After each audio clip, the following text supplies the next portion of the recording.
Robert Johnson, Devil's Son. Written by Patrizia Barrera. Narrated by Les Horovitz. Translated by Julia Petrovska. Acknowledgements. This is an original text that came about as the fruit of long research and bountiful passion. A big thank you to all of you who will appreciate and treasure this book, and a heartfelt thanks to Julia Petrovska who translated this book. Beyond the Legend. A Lonesome Boy.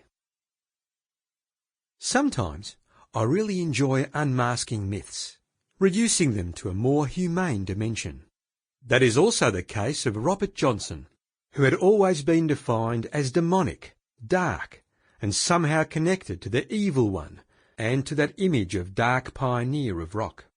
Even though there has been a lot and more said about him, we still have very few biographical facts at our disposal. Perhaps it is precisely the legend that affects the immortality of his image, and, in my opinion, underlines his artistic substance. I cannot hide that I don't find his character likeable, and many of you may hate me for this. However, I don't have the quality of embellishing things. To the contrary, I adore revealing the unpleasant truth.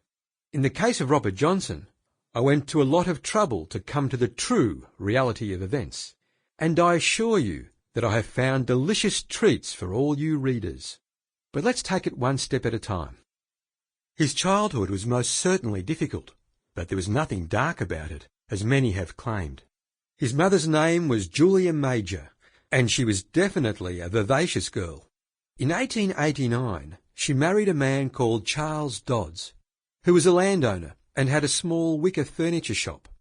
The man seems to have been of Jewish origin and was not very popular in the small town of Hazelhurst, on the Mississippi River where the family lived. As he was a successful tradesman, he often attracted the jealousy of other small landowners in the area, who were probably also bothered by the fact that he was not a pure American.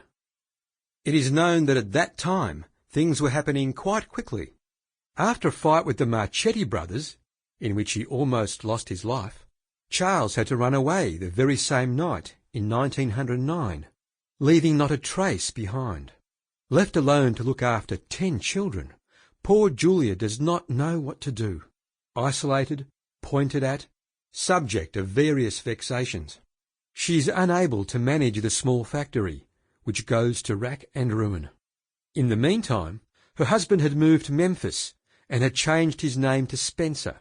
Scraping together some money from both sides, Julia managed to send, 2 at a time, the smallest kids to their father, until she remained in Hazelhurst only with the eldest daughters.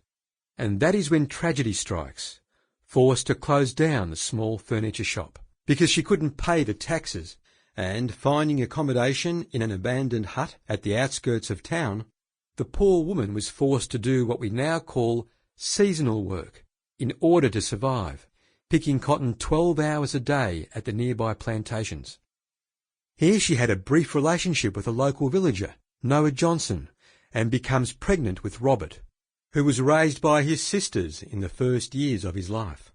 For a while, this didn't reach the ears of her husband, Charles, but not for too long. Unable to understand his wife's loneliness, he is furious, and for years to come refuses to recognise the child as his own, despite making desperate attempts to reunite the family. He will succeed in this 10 years later, but little Robert, Leroy, will always remain the barely tolerated and unloved bastard. To console himself for his wife's betrayal, he had an ongoing relationship and 2 children with another woman. So when the family was finally reunited, it actually was a widened family that included the 10 children of Charles and Julia, the 2 born by Charles' mistress, and little Robert. There was not a lot to be happy about in a situation like that.